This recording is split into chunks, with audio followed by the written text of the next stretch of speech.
वसल्लम इरशाद फरमाते हैं, खम्सुम मिनल इबादा क़िल्लतुत तआम वल क़ुऊद फिल मस्जिद वन नज़्रु इलल काबा वन नज़्रु इलल मुस्हफ वन नज़्रु इलल आलिम। सुभान अल्लाह, सुभान अल्लाह। बेशक आका फरमाते हैं 5 चीजें इबादत में से हैं। कितनी बोलो प्यारे? नंबर 1 क़िल्लतुत तआम, कम खाना इबादत। क्या बोलो? कम खाना। और अपना क्या हाल है? अगर देसी मुर्गी मिल जाए तो कम खाते हो क्या? 2 लुक़मे ज्यादा। आका फरमाते हैं कम खाना इबादत। नंबर 2 वल क़ुऊद फिल मस्जिद, मस्जिद में बैठना इबादत। अब आप सोच रहे होंगे नमाज पढ़ने जाएंगे या बैठेंगे, मगर अल्लामा ज़मख़शरी फरमाते हैं, सुनो, अल्लामा ज़मख़शरी का बयान है, अगर कोई अल्लाह का बंदा मस्जिद में खाली जाकर के बैठ जाए, कुरान ना पढ़े, नमाज का टाइम भी नहीं है, तस्बीह और तहलील भी नहीं पढ़े, खाली बैठ जाए, तो बैठने पर जितनी सांसें लेगा अल्लाह ताला हर सांस पर उसे 400 नेकियां अता फरमाए। सुभान अल्लाह, सुभान अल्लाह। बेशक सुभान अल्लाह, माशाअल्लाह। कितनी नेकियां बोलो?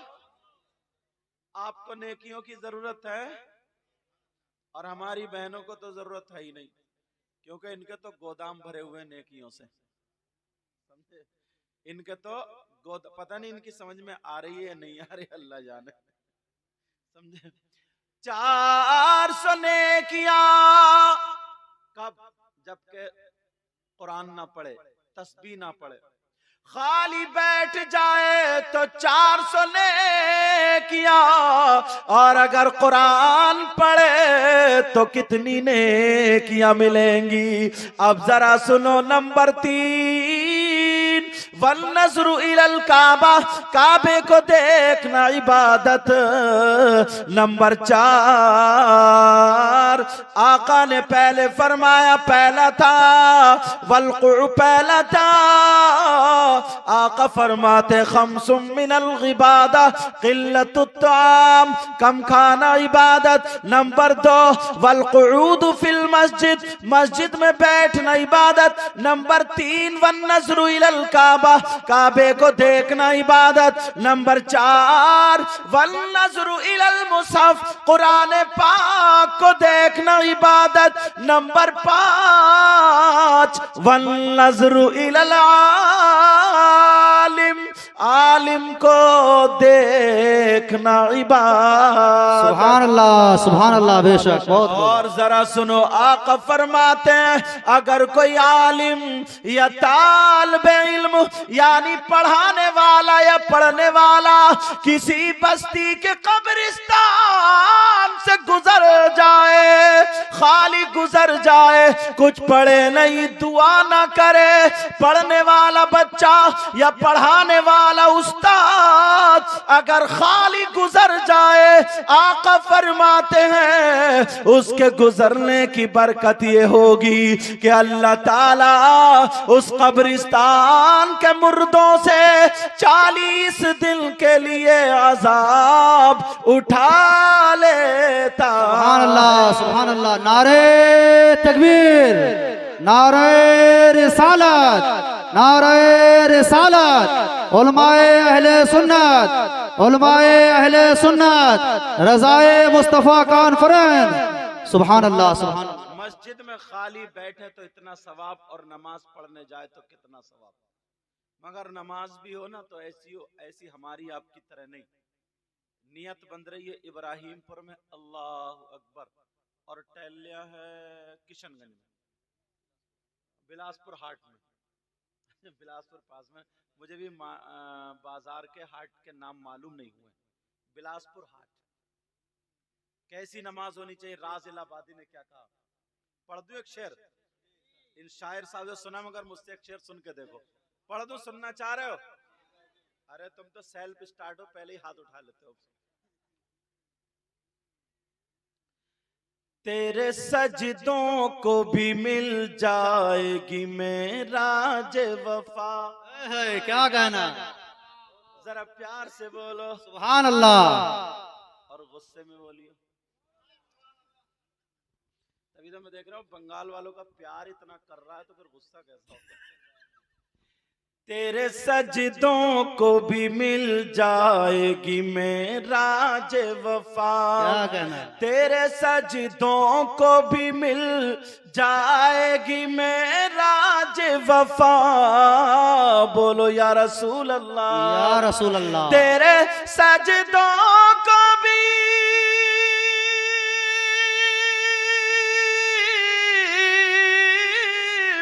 तेरे सजदों को भी मिल जाएगी मेरा जे वफा। कब?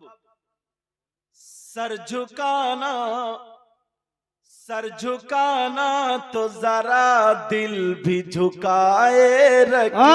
सुभान अल्लाह, सुभान अल्लाह। सर झुकाना तो जरा दिल भी झुकाए रखना।